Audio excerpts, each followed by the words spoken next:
જય માતાજી મિત્રો, મારી ચેનલ મમતાની રસોઈમાં તમારું સ્વાગત છે। આજે આપણે બનાવીશું મગની દાળ અને ઘઉંના લોટના નમક પારા, જે ખાવામાં ખૂબ જ હેલ્ધી અને એકદમ ટેસ્ટી બને છે અને મહિનાઓ સુધી ખાઈ શકાય છે। તો એકદમ ખસ્તા પડવાળા આજે આપણે નમક પારા બનાવીશું। તો તેના માટે અત્યારે મેં મગની દાળ લીધી છે, જેને અડધો કપ જેટલી મેં લીધેલી અને તેને પલાળી અને 2 થી 3 કલાક માટે રાખેલી। તો આ રીતે એકદમ સરસ એવી દાળ આપણે ફૂલી ગઈ છે।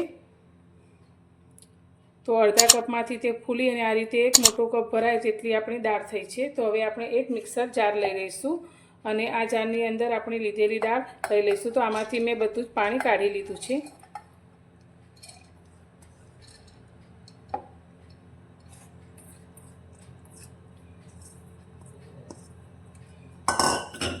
હવે આ દાળમાં આપણે ફક્ત 2 થી 3 ચમચી જેટલું પાણી રેડી અને તેને પીસી લઈશું। તો આપણે એકદમ ઝીણું નથી પીસવાનું, પણ થોડું દરદરું રહે તેવું આપણે પીસીશું। દાળને મેં પીસી લીધી છે, તો થોડી દરદરી રહે તે રીતે આપણે પીસી છે। એકદમ ઝીણી પેસ્ટ આપણે નથી કરવાની। હવે તેને એક મિક્સિંગ બાઉલમાં લઈ લઈશું।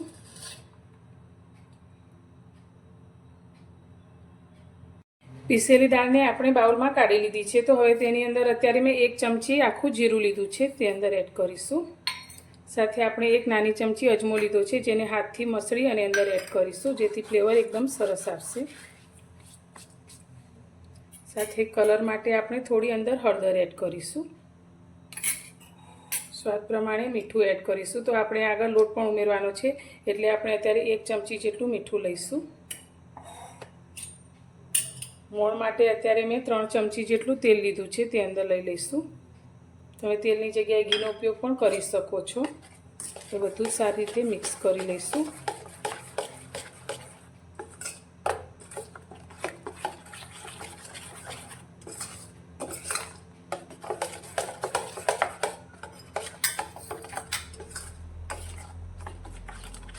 તો તમે મેદાના લોટમાંથી, ઘઉંના લોટમાંથી તો નમક પારા, શક્કરપારા ઘણીવાર બનાવ્યા છે, પણ એકવાર આ રીતે તમે બનાવી જુઓ તો તમે ખાતા પણ નહીં ધરાવો, એટલા ટેસ્ટી આ આપણા નમક પારા બનીને તૈયાર થાય છે। તો બધું મિક્સ કરી લીધું છે। તો હવે આની અંદર આપણે ઘઉંનો લોટ ઉમેરીશું। તમે મેદો પણ ઉમેરી શકો છો, પણ દાળ અને ઘઉંનો લોટ એકદમ હેલ્ધી હોય છે, તેથી આપણે ઘઉંનો લોટ ઉમેરીશું। તો અત્યારે મેં 2 વાટકી જેટલો ઘઉંનો ઝીણો ચાળેલો લોટ લીધો છે, તો થોડો થોડો ઉમેરી અને આપણે તેનો લોટ બાંધીશું। તો અંદર પાણીનો આપણે બિલકુલ ઉપયોગ નથી કરવાનો। આપણે જે દાળ પીસી છે તેમાં જ આપણે આ લોટને બાંધવાનો છે।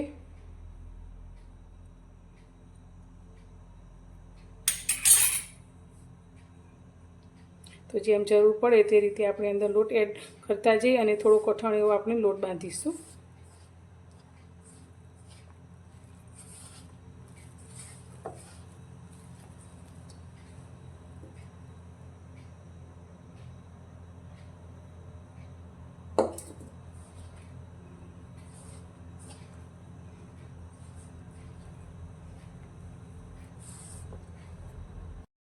તો અહીંયા મેં આ રીતે એકદમ ટાઈટ એવો લોટ બાંધી લીધો છે। તો હવે આ લોટને થોડીવાર માટે આપણે રેસ્ટ આપીશું અને આગળની એક તૈયારી કરીશું। તો અત્યારે મેં 2 મોટી ચમચી આ રીતે પિંક ગાળ્યા વગરનું થોડું ઘી લીધું છે। તો હવે આની અંદર અત્યારે આપણે 2 ચમચી કોર્નફ્લાવર ઉમેરીશું। તમે કોર્નફ્લાવરની જગ્યાએ આરારોટ અથવા તો મેદો પણ ઉમેરી શકો છો।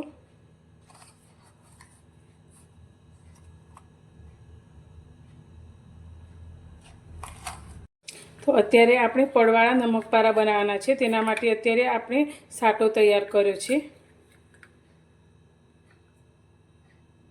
હવે બાંધેલા લોટમાંથી આપણે મોટા લોવા તૈયાર કરીશું। તો એક સરખા લોવા આપણે તૈયાર કરીશું। તો આ રીતે થોડા મોટા રહે એ રીતે આપણે તૈયાર કરવાના છે।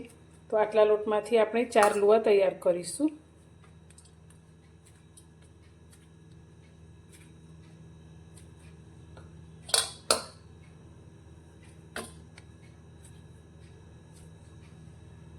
તો આ રીતે એક સરખા આપણે 4 મોટા લોવા કરી લીધા છે। તો હવે આપણે આમાંથી તેની રોટલી વણીશું। તો અત્યારે એક પાટલો લઈ લઈશું અને પાટલા ઉપર લોવો લઈ અને આપણે તેની મોટી રોટલી વણવાની છે। તો બહુ જાડી પણ નહીં અને એકદમ પાતળી પણ નહીં, તેવી આપણે વણીશું।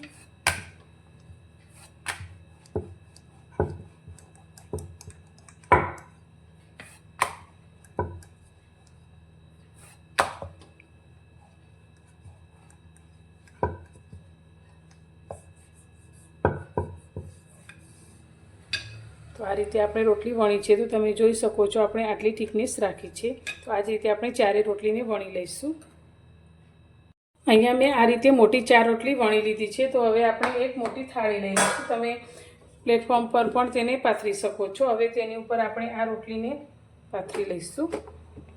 હવે આપણે જે સાટો તૈયાર કરીને રાખ્યો છે તેમાંથી 1 ચમચી જેટલો લઈ અને રોટલી ઉપર લગાવી દઈશું.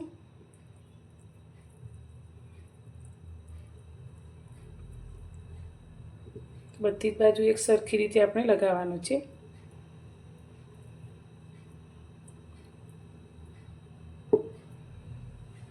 હવે તેની ઉપર આપણે બીજી રોટલી મૂકી દઈશું.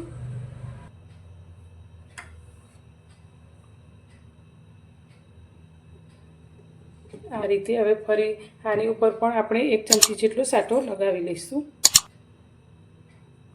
આ જ રીતે આપણે ચારે રોટલીને ઉપરા ઉપર પાથરી લેવાની છે.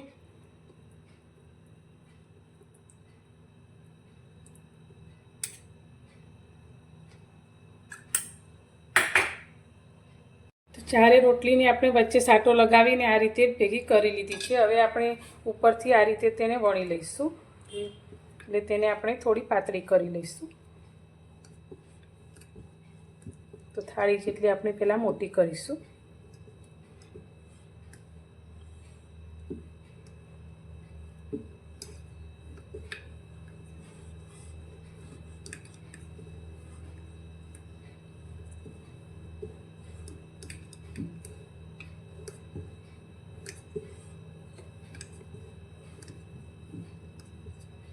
તો આ રીતે આપણે તેને મોટી વણી લીધી છે.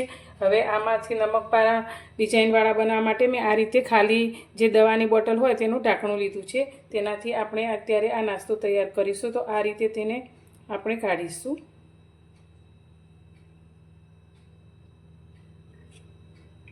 તો આ રીતે શેપમાં આપણે નાસ્તાને તૈયાર કરવાનો છે. તો આપણે નમકપારાની ડિઝાઇન આપી દીધી છે. બાકી વધેલા લોટને આપણે આ રીતે ભેગો કરી લઈશું. તો આમાં મોળનું પ્રમાણ ખૂબ જ સારું છે. એટલે આપણે હવે ફરી આની એક રોટલી વણી અને કોઈ પણ શેપમાં ગોળ કે ચોરસ શેપમાં નાસ્તાને બનાવી શકીએ છીએ. તો આને પણ એકવાર મોટી રોટલી આપણે વણી લઈશું. આપણે ફરી રોટલી મોટી વણી લીધી છે. તો સાધારણ આપણે થોડી જાડી રાખી છે. તો ફરી આપણે તે ઢાંકણ લઈ લઈશું અને આ રીતે ગોળ ગોળ ડિઝાઇનમાં આપણે તૈયાર કરી લઈશું.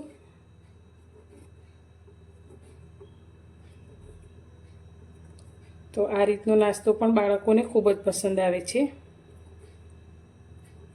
તો ફરી આપણે આ રીતે પણ ગોળ શેપમાં નાસ્તો બનાવી લીધો છે. હવે આપણે આ નાસ્તાને ફ્રાય કરીશું. આપણે નાસ્તાને તળીએ તેના પહેલાં આપણે તેની ઉપર છાંટવાનો એક ચટપટો મસાલો તૈયાર કરી લઈશું, જેથી નાસ્તાનો ટેસ્ટ ખૂબ જ સરસ આવશે. તો એક વાટકીમાં આપણે અડધી ચમચી લાલ મરચું પાવડર લીધું છે. સાથે અત્યારે અડધી ચમચી આપણે સંચળ પાવડર લીધો છે, કાળું મીઠું. સાથે અડધી ચમચી આપણે શેકેલા જીરાનો પાવડર લીધો છે. 1 ચમચી આપણે ચાટ મસાલો લીધો છે. સાથે આપણે સુકાયેલા પુદીનાના પાનને આ રીતે ઝીણા ક્રશ કરીને લીધા છે. 1 ચમચી. આનાથી મસાલાની ફ્લેવર એકદમ સરસ આવશે અને નાસ્તો પણ એકદમ ટેસ્ટી લાગશે. તમારે આ બધા મસાલા જો ન એડ કરવા હોય તો તમે જે મેગી મસાલો આવે છે તે પણ લઈ શકો છો. તો આપણો ટેસ્ટી મસાલો બનીને તૈયાર છે. તો તળવા માટે આપણે તેલને ગરમ કરવા માટે રાખી લીધું છે. તો તેલ આપણું સારી રીતે ગરમ થઈ જાય એટલે ગેસની ફ્લેમ મીડિયમ કરી દઈશું. અને પછી આપણે જે નાસ્તો તૈયાર કર્યો છે તેને તેલની અંદર લઈ લઈશું.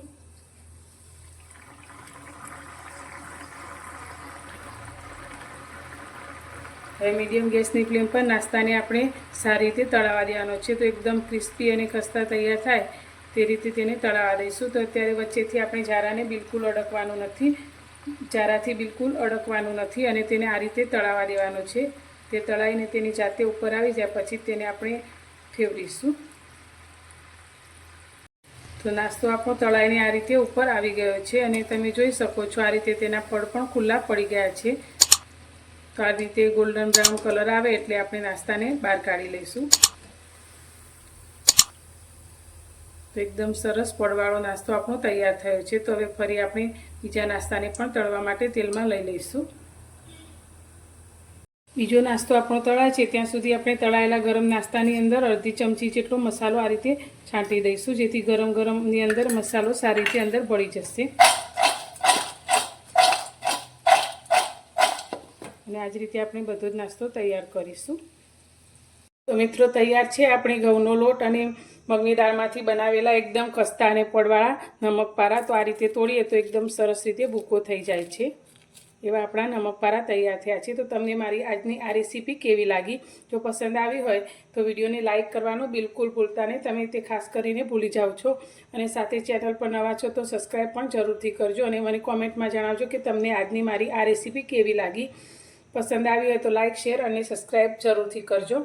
તો ફરી મળીશું એક નવી જ રેસીપી સાથે નવા વિડીયોમાં.